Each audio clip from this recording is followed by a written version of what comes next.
Hi, Julie here from Pure Grain TV, and we're at the Phoenix Concert Theatre in Toronto to meet with Band of Skulls.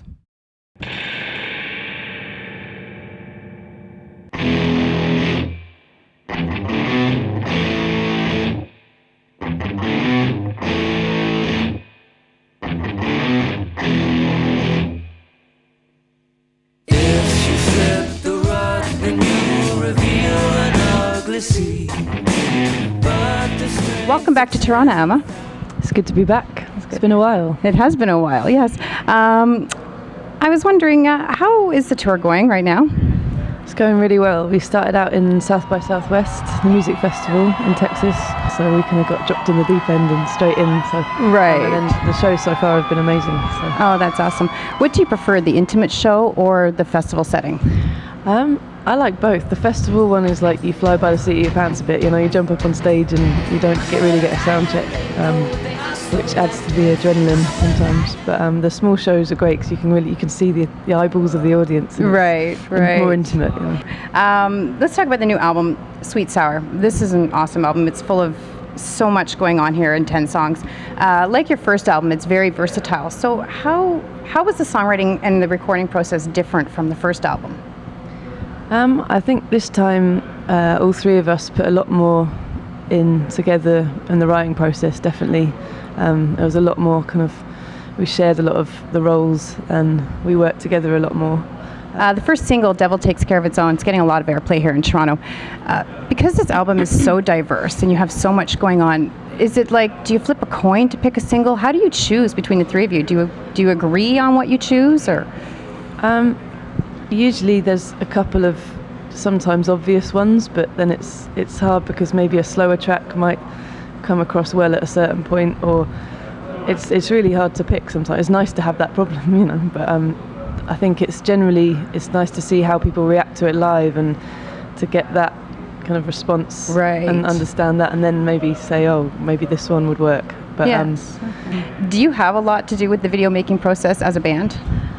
We get a lot of ideas put forward, and different people propose certain concepts for certain songs, and the couple that we've had made recently I really like them. I think everyone just goes for the wild card of the bunch, you know? Right. Like, you don't expect to see kids fighting on a street for that song. We didn't, think of that at all. So yeah, it's a very interesting video. Yeah, it works really well. We really like that one, and why not have Mexican wrestling masks in a team of luchadors come and battling another team on a bowling alley? Why not? And then you've got one with rather large people naked and laying around. Yes, for fires. It's awesome. That was our kind of British video take on. I don't know. It's quite like, are they really sunburned? Did they actually go and get sunburned for that video? We don't even know. It keeps it fun. Oh, that's interesting. So I understand you didn't really play bass until you met Russell and Matt. How did that work? Did they just say to you, okay, you've got a great voice, here's a bass, learn to play it? Or did you take lessons? Or? My first introduction to playing an instrument was my dad teaching me a couple of chords on an acoustic guitar. Okay. And then I started kind of coming up with my own songs and writing quite bad tracks of my own, and then learning how to do it properly.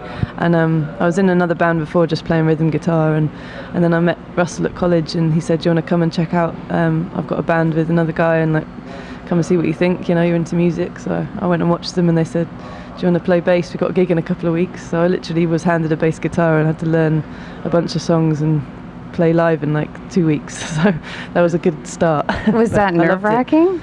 Yeah, well, I didn't, I think it was less fear back then, I suppose. You just dive into it. But no, I loved it. It was really good fun. Wow. Canada is really loving Band of Skulls. You're sold out here tonight. Tomorrow night you're in Montreal. Mm-hmm. I'm going to ask you a silly question here. Have you ever had poutine from Montreal?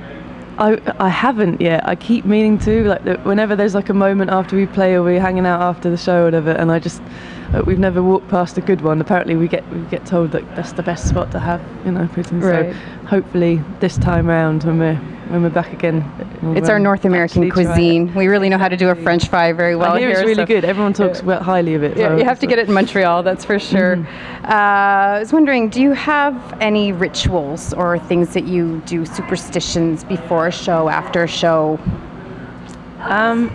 usually there's a lot of pacing around the dressing room involved, and just getting your mind ready really for getting out there, just concentrating on what you're supposed to be doing, and just it's getting into a mindset, I think, before you play, personally for me.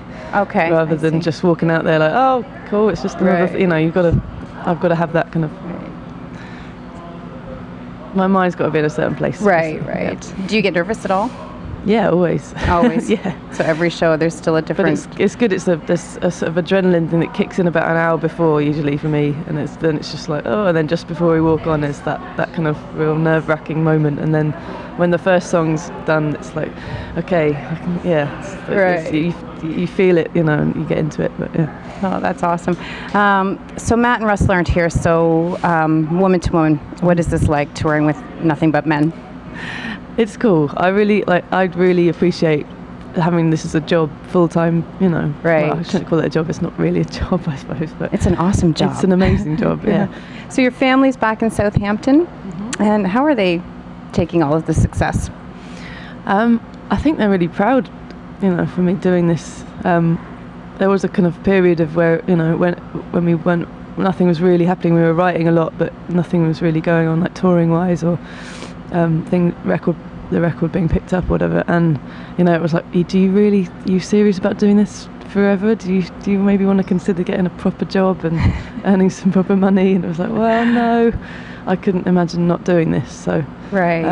And then they've seen it kind of grow, I think, and they came to a London show recently at the Roundhouse, which is one of our biggest kind of London headliners, and I think a bunch of family came, and I think they all kind of saw like, wow, it's kind of got quite big. Wow, they're really good. Actually, they're really good. They can do it. Yeah, they can do this. So that's awesome. Do you like to interact with your fans via Facebook, Twitter? Definitely. I think it's really important. I'm a big Instagram fan, so just being able to see the people that come to your shows and where they're from, and you know, it's just it's amazing the fact that you can do that nowadays. It's sort of makes everything a bit closer. There are obviously sort of like bad sides to it if you get too into it, and it's like, you know, wake up in the real world for a bit. But you know, definitely Twitter, Facebook, Instagram, it's a good way of sharing your music. Right. So your music, when I did my research, it seems to, the industry itself seems to peg you as rock alternative, British rock alternative. Personally, I just feel that everybody seems to be alternative nowadays. And is that offensive to a musician nowadays? Do you care what your label is, what you're being called? Not really. I don't. If you care too much about it, then I don't know. It just seems back in the 80s and 90s, bands were always like, no, I am not that kind of music, I am this kind of music. And you know, what does alternative rock best describe your sound? I suppose so, yeah. I mean, in the simplest way, I think we're a three-piece rock and roll band, but you know, it's, if you go and if you listen to it, everyone's going to have their own opinion, because it's a personal taste thing, isn't it? So, you know, you could label it with whatever, but you know, we're still going to go up and play this type of music we play. Right. So you were in art school. You were learning to be a painter. How do you combine the two? It's been great because I've got to do the covers for the records, and after we had a break after recording, I went back to the studio in Southampton and made 4 large paintings, and they've been used for, you know, the single covers, the artwork, and inside the album there's the piece of mine, and it's just good to keep that connection with it, I think, especially with, you know, now there is a link with my artwork and the music. It's got its own visual identity almost, so it's having that it's continuously running through it all the time. There's a connection there, so. So before you were in a band and you were painting, did music have any influence on your art, like on what you were painting before all the music thing took off? Not so much. I think I always painted to music, I think. And that kind of, there was that connection, but it wasn't like a kind of music inspiring the certain, you know, the actual imagery, I suppose. But I tend to put lots of kind of grabbing hands and crowd reaching sort of moments in my work. Sometimes it's kind of covered up and you can't really see it, but there is that element to it, which I suppose is that connection with audiences. Right, I see. But Well, the design on the cover of Sweet Sour, it's captivating. You just look at it, and I see so much in that. I don't know, is it Band of Skulls, you see bones in there. What is this painting? What?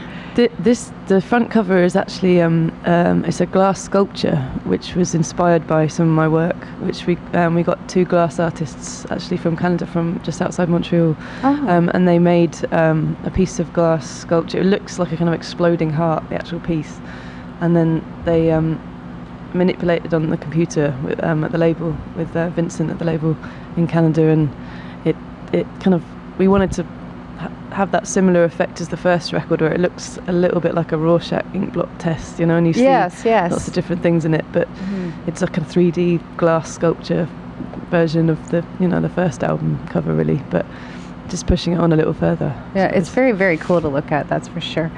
All right, well, it was really nice to meet you. It was a pleasure meeting you. Good luck on the rest of the tour. Definitely try that poutine when you go to Montreal. I will. It goes nice with a cold beer. All right, okay. This is Julie from Pure Grain TV. Be sure to check out 2 exclusive acoustic songs performed by Band of Skulls for Pure Grain TV.